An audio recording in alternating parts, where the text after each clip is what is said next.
So meron tayong starter ulit dito mga man. Kaparehas lang siya nung design nung last nating ginawa.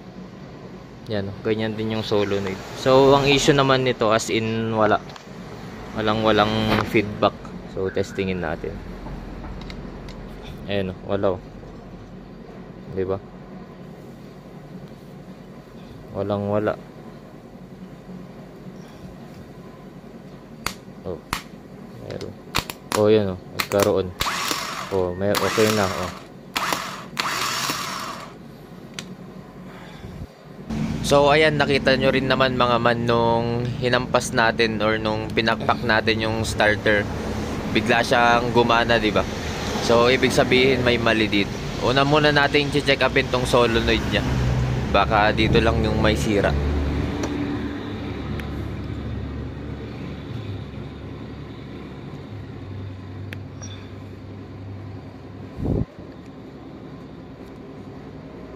Tanggal na yung insulation niyang nilagay.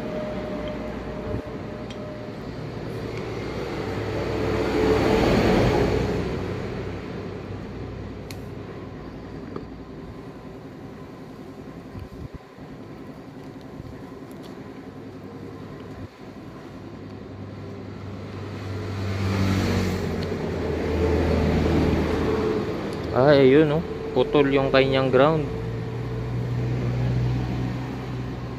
Continuity nito niyan eh, yan. Ito. Yung sa solenoid switch natin. I mean sa ignition switch natin. Yan, putol pala. Ito kasi naka-ground to dito.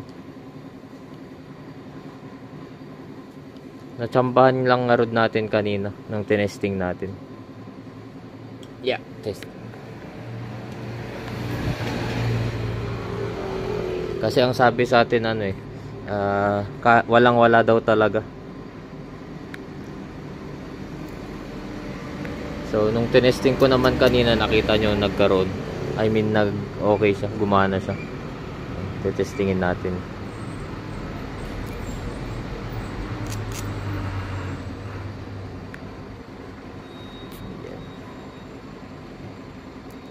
Yan oh, meron yan oh. Ito yung katuloy niyan eh. Ayun oh, kita nyo. Magkakaroon ng field yan eh.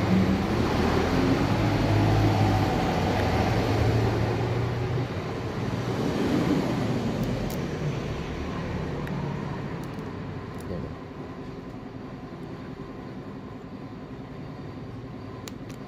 Oh, yun oh.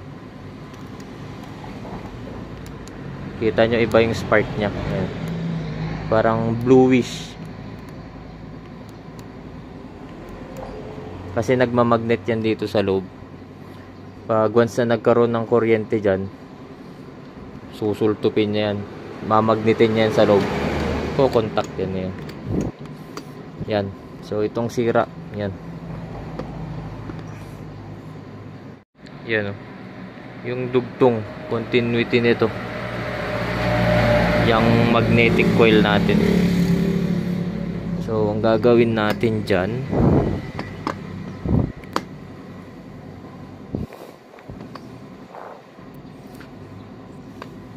try nating dukutin para magdugtungan natin yan papuntang body ground. Yan. Dugtungan natin yan papunta dito sa body ground ulit. Ito yung kadugtong niya. Putol na.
Oh, yun oh.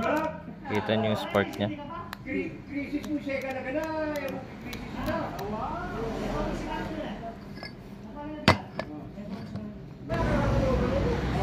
Yan, so naiayos na natin siya. Bali, ipitin yan ng tornilyo pag yung sa cover.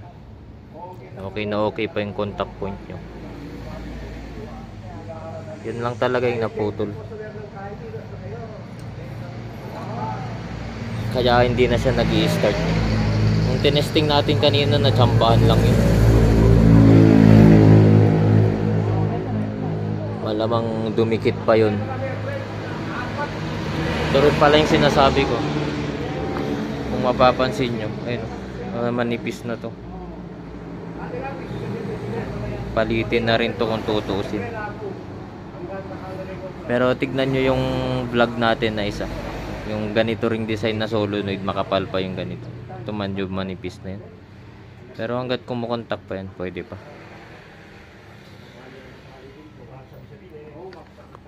Makapal pa naman yung ito niya.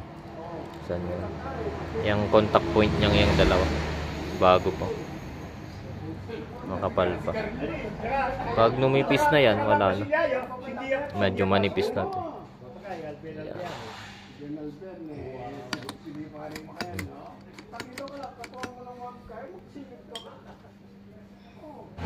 Tapos kung ito rin pala mga man, mapapansin nyo.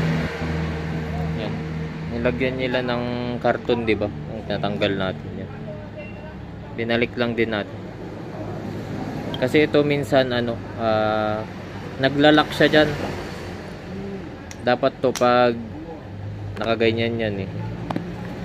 Nakaganyan yan. Minsan kapag bumabalik to pataas, syempre yan. 'Di ba pag lumapat na yan, syempre tutulak ulit yan, mataas, malakas din yung spring niyan eh. Yan. Oh, yan. Kita niyo. Yan. Ayun, halos patalunin niya rin. May mga instance kasi, lalo pag matagal na, pag once na bumalik siya, kumakapit na lang siya. So ayaw nang matanggal dito. Steady na lang siyang nakaganyan na lang siya. Nag-i-stack up na siya dyan. Kaya minsan ayaw din mag-start. Lumilitak-litak lang.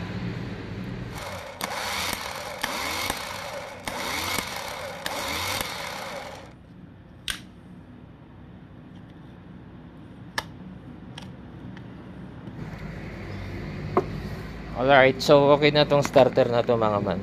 Yan na yan. Antayin na lang natin yung may-ari niyan. Sasalpak nila yan sa jeep. So usually yung mga ganitong design ng starter pang Toyota eh. Yung ganito yung solenoid niya. Mabilis lang ma-troubleshoot yun. Unlike yung bilog.